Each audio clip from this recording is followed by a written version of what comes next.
just be prepared. This is the case of Riley Crossman.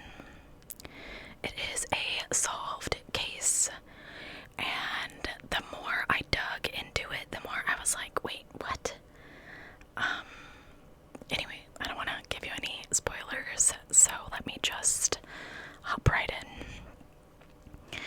As I said, this is the case of Riley Crossman. Riley was a 15-year-old girl who lived in West Virginia.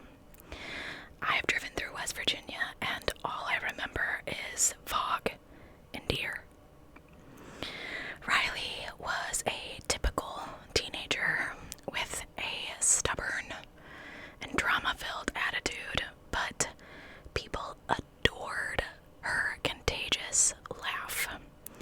And her mother described her as something I don't think I've ever heard a parent describe their children as here on this channel. Reliable. She said if you asked her to do something, she would. So, we are in the year 2019. Riley had a boyfriend. His name was Hayden. And according to all reports, Hayden absolutely adored Riley. And Riley's parents just loved him. They were so happy that she had found this incredibly sweet guy to date. So Riley's parents are divorced, and she did spend time with both of her parents, but mostly stayed at her mom's house, and that is where she went to school. She lived with her mother and her mother's boyfriend, Andy McCauley. And life seemed really good for 15-year-old Riley, until it didn't. On May 7th, 2019, Riley got home from school at approximately 3:30 p.m. And when she got there, she saw her mom, Chantel, taking a nap on the couch. Chantel had to work 2 jobs in order to make ends meet for her family. And on May 7th, she wasn't feeling very well. So she had gone home early from her first job to try to get some sleep before starting her second job. Chantel said when Riley got home, she woke me up and she said, "It's 3:30, time to wake up." And I said, "Thanks, babe." Riley replied, "No problem." She was acting normal. She went toward her room, and I got ready for work. After Chantel went to work, 15-year-old Riley's evening continued pretty much as it usually did. Her maternal grandmother came over, and she was there until about 7 p.m. And Riley stayed at home all evening. Chantel got home around 10 and noticed that Riley's door was closed. She assumed that she was busy or already asleep. Chantel didn't want to bother Riley, and she still wasn't feeling all that well, so she went to bed herself. And little did she know that would be her last good night's sleep for a while. When Chantel woke up shortly after 7:15 a.m., Riley was no longer in her room. Chantel said it's not incredibly abnormal for Riley to be gone by the time she got up. She walked right across the street to school, and school started at 7:45 in the morning. So leaving by 7:15 was pretty normal because she wanted to socialize with her friends. And apparently her boyfriend Hayden was going on a field trip that day. So it wasn't abnormal to Chantel that Riley had gone over early to talk to him before he left for the field trip, and she wouldn't be seeing him all day. So that day passed with no real red flags, but when Riley's grandmother told Chantel that Riley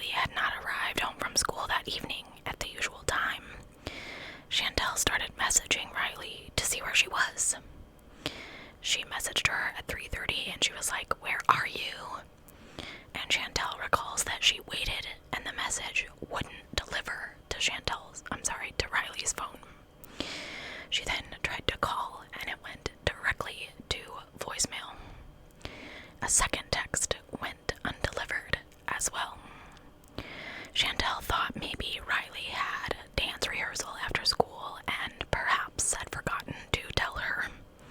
So she asked her mother to walk across the street to Berkeley Springs High School and see if Riley was there. So she did. Riley was not at the school. Chantel left work at about 5 p.m. and drove to the school to look for Riley herself. When she pulled in, Riley's boyfriend Hayden was in the parking lot, having just arrived back from his field trip. He hadn't talked to Riley all day, Chantel said, and after she scoped out a few more areas of the school, she went home to see if maybe Riley had come home. She went upstairs, went in her room, and she starts to get mad and kind of scared at this point because no one's heard from her. She's not answering. And then she gets a call from the school saying that Riley had been marked absent that day. So at this point, Chantel calls 911 and she reports her daughter missing. She's not messing around. She then calls Riley's father, whose name is Lance, and he lives about 25 minutes away.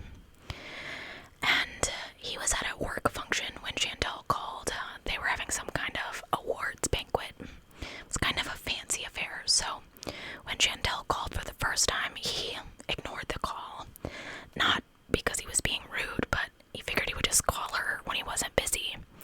But when she hung up and called again immediately, he took the call. He said she never does that, so I excused myself and took her call. And the first thing she said was, "Riley is missing." And he automatically got in his car and drove to Berkeley Springs. Lance said he tried to stay calm as he drove around the small town looking for his daughter. At the time, he thought he was just gonna go to the park and find her, but phone calls and text messages were not going through. He sent her a message saying, "Riley, I don't know what's going on, but the police have been called. This is getting serious. You need to call me now." At this point, police, family, and volunteers are all searching for 15-year-old Riley Crossman. They check the school, the neighborhood, the community centers, parks, everywhere that they could think of in this town of Berkeley Springs. And Riley was nowhere to be found. Of course, we got the usual, "Oh, she probably just ran away," but Chantel firmly believed that her daughter would never do that. Remember, Riley's only 15. She didn't have a driver's license. She didn't have a learning permit. She didn't have this complicated life. She had incredible friends, this amazing boyfriend, and her beautiful family. So the chances of her running away were next to none, according to her family. The police, I feel like, moved quickly in this case, and I don't know if it's because she was under 18 or didn't have a history of running away like we see in so many of the cases that I report here. But they reached out to her friends to retrace her steps. It turned out that Riley was chatting with her friends until midnight.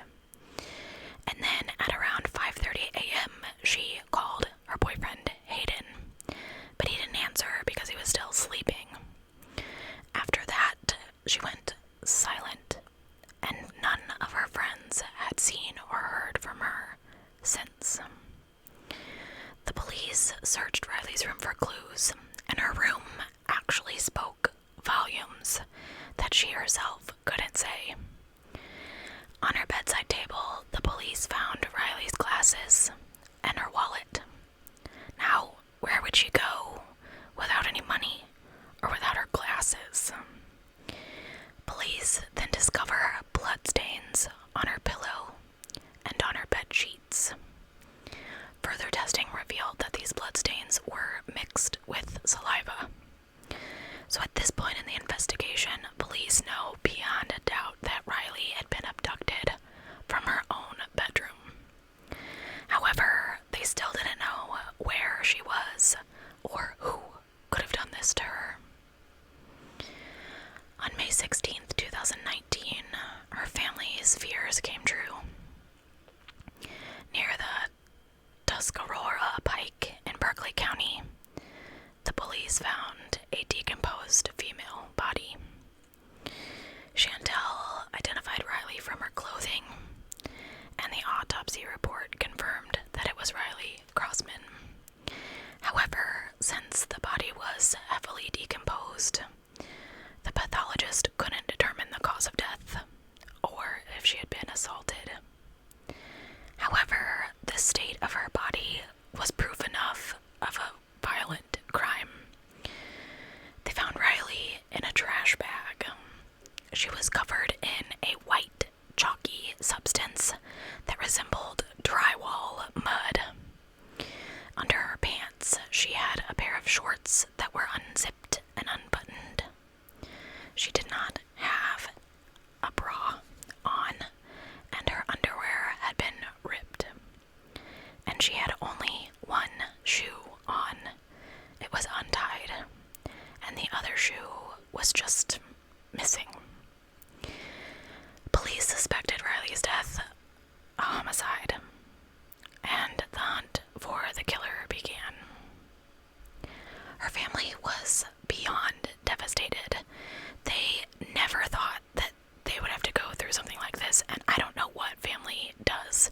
You know, you never ever expect your child to be abducted from their own bedroom. It's completely terrifying to even think about.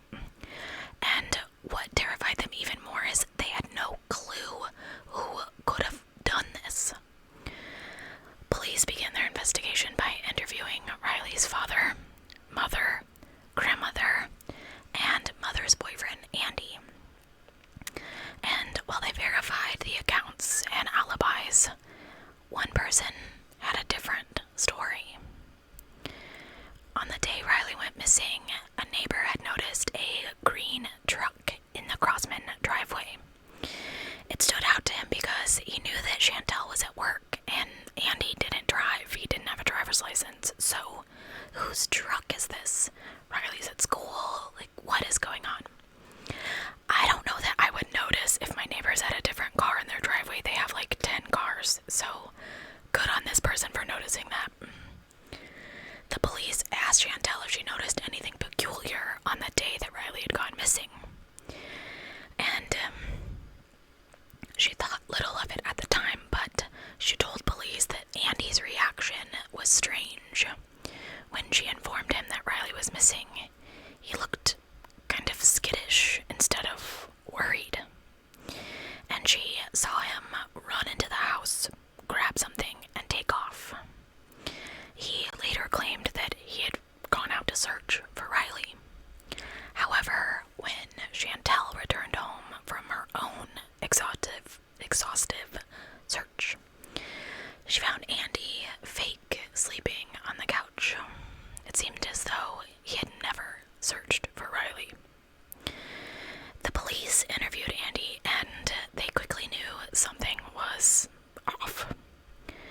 They asked him about his whereabouts on May 8th, and at first he said, "Oh, I was at work the whole day." However, his colleagues confirmed he left for at least 5 hours. That's not the whole day, Andy. Come on. So they question him again, and this time he changes his story. Not once, not twice, but multiple times. First he says, "Oh yeah, I left work to go buy some cocaine." Later he said he went home to grab some stuff, drugs, for himself and a coworker. But he had no alibi, and his colleague swore that Andy went to meet some girl. The inconsistency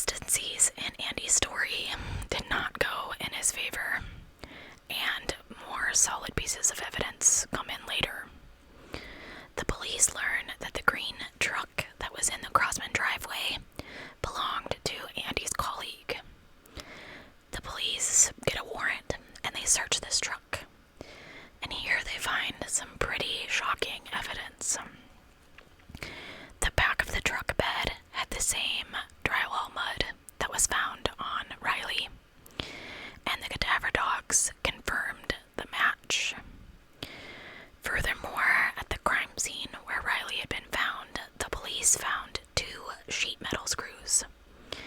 These were special screws that were used in construction sites, and they found the same type of screws in the green truck. The police then checked the CCTV footage and found Andy driving the truck to various places near the crime scene. The video did not support his story about meeting his dealer or going home to grab drugs. Plus, he didn't have a driver's license, so he shouldn't be driving someone else's truck. Police check Andy's phone records and they find some pretty creepy details. On the day that Riley was murdered, Andy kept calling a colleague for a temporary place. However, the weird thing was this colleague that he called, they didn't really get along, so why would he want help from someone that he didn't really like? When the police present this pile of evidence against him, Andy starts blurting out random stories because he's just trying to get out of this any way that he can. He claimed he was sick, he was withdrawing, he needed more drugs, but when he went to get them, he saw the police vehicle parked with the headlights on, so he fled. He wanted to stay away for a while to protect his loved ones from his drug issue. Can you see my face? However, the police checked and they confirmed that there were no troops stationed in that area on May 8th of 2019. They knew he was lying and that it had something to do with Riley. However, he wouldn't say much after that. The police, having gathered quite a bit of evidence, arrested Andy for the first-degree murder of Riley Crossman and concealment of a body and child abuse. The much-anticipated case came to trial in September of 2021, 28 months after Riley's murder. The prosecution presented over 239 pieces of evidence, circumstantial or otherwise. Plus, they had about 25 people testifying against Andy. And of all of those testimonies, Hayden's account stood out, and I think it was really all they needed. The night that Riley went missing, she had messaged Hayden that she was scared because Andy was in her room. In fact, Andy had gone to her room multiple times that night. The prosecution claimed he was high, his judgment and senses were impaired, and he tried to violate her. And to stop her from talking, he put a pillow on her face. The defense argued that most of this was circumstantial. There didn't seem to be a motive other than he was a little bit high. Okay. After prolonged deliberation, the jury found Andy McCauley guilty on all charges. At the hearing, he had a chance of getting parole after 15 years. But Riley's family opposed it, citing the fact that she was only 15 years old when she died. In the end, the family's pleas were heard, and the judge gave Andy 2 life sentences without the possibility of parole. Now I know that this was a bit of a shorter case, but I wanted to report it to you because I feel like it is very important to discuss things like this. I mean, her poor mother probably felt or feels terrible. I mean, you let this person into your lives. You let him stay. I mean, he lived there. He clearly had some kind of drug problem. I don't know how big it was or how serious it was, but it wasn't like he was just smoking pot. I mean, I don't know. I'm not gonna, and don't come for me in the comments, okay? If you want to smoke pot, smoke pot. I've never heard, and feel free to link something down below, but I've never heard of someone getting high and like on pot and then killing someone in a car accident. Like, I'm sure that it's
was abducted from her own bedroom without any signs of forced entry or anyone knowing that anyone else was there.